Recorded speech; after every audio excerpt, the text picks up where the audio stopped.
രംഗം ഉഹദ് യുദ്ധമാണ്.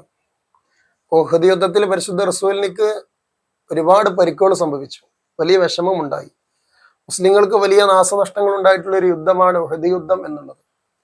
ബദർ യുദ്ധം കഴിഞ്ഞ ഉടനെ തന്നെയാണ്, ബദർ യുദ്ധം കഴിഞ്ഞത് ഹിജ്റ 2-ാം വർഷം, ഉഹദ് യുദ്ധം നടക്കുന്നത് ഹിജ്റ 3-ാം വർഷത്തിലാണ്.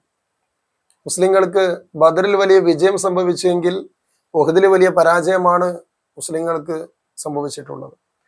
മുത്തനബി സ്വല്ലല്ലാഹു അലൈഹി വസല്ലം തങ്ങളുടെ പരിശുദ്ധമായിരിക്കുന്ന മുഖത്ത് നെറ്റിത്തടത്തിലൊക്കെ ഏറുകൊണ്ട് രക്തം ഒഴുകിക്കൊണ്ടിരുന്നു. അങ്ങനെ ഒരുപാട് ബുദ്ധിമുട്ടുകളും പ്രയാസങ്ങളും നബിക്ക് സംഭവിച്ചു. ഇത് കണ്ട് നബിയുടെ കൂടെയുള്ള സ്വഹാബത്ത് നബിയോട് പറഞ്ഞു, നബിയെ, ഇങ്ങനെ പ്രയാസപ്പെടേണ്ട ആവശ്യമുണ്ടോ? അങ്ങേക്ക് അള്ളാഹുവിനോടൊന്ന് ദുആ ചെയ്തുകൂടെ ഈ ശത്രുക്കൾക്കെതിരിൽ? മഹാനായിരിക്കുന്ന നൂഹ് നബി അലൈഹി സ്വലാത്തു വസ്സലാം അള്ളാഹുവിനോട് ദുആ ചെയ്തിട്ടുണ്ടല്ലോ. അവിടുത്തെ അനുയായികളായിരിക്കുന്ന ആളുകള്, അവിശ്വാസികളായിരിക്കുന്ന ആളുകൾക്കെതിരെ നൂഹ് നബി ദുആ ചെയ്തിട്ടുണ്ട്, അങ്ങേക്കൊന്ന് ദുആ ചെയ്തുകൂടെ?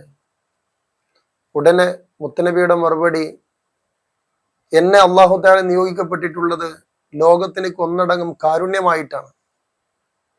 ശത്രുക്കൾക്കെതിരിൽ കേടായിക്കൊണ്ട് പ്രാർത്ഥിക്കാനോ ശപിക്കാനോ എന്നെ നിയോഗിക്കപ്പെട്ടിട്ടില്ല.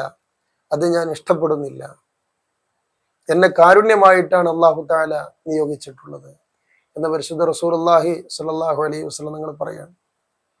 എന്നിട്ട് ഉടനടി നബി തങ്ങൾ ദുആ ചെയ്തു, അള്ളാഹുവേ, ഈ സമൂഹം വിവരമില്ലാത്തത് കൊണ്ട് ചെയ്തു പോയതാണ്, വിവരമില്ലാത്ത ആളുകളാണ്, അവരെ നീ നേർവഴിയിലേക്ക് ആക്കണമേ എന്ന് പരിശുദ്ധ റസൂല് ദുആ ചെയ്തു. ശത്രുക്കൾക്ക് പോലും പരിശുദ്ധ റസൂല് കേടായിട്ട് ദുആ ചെയ്യാതെ അവർക്ക് ഗുണമായിട്ടാണ് മുത്തനബി സല്ലല്ലാഹു അലൈഹി വസല്ലം തങ്ങൾ ദുആ ചെയ്തത്. ഇതായിരുന്നു നബി തങ്ങളുടെ സ്വഭാവം.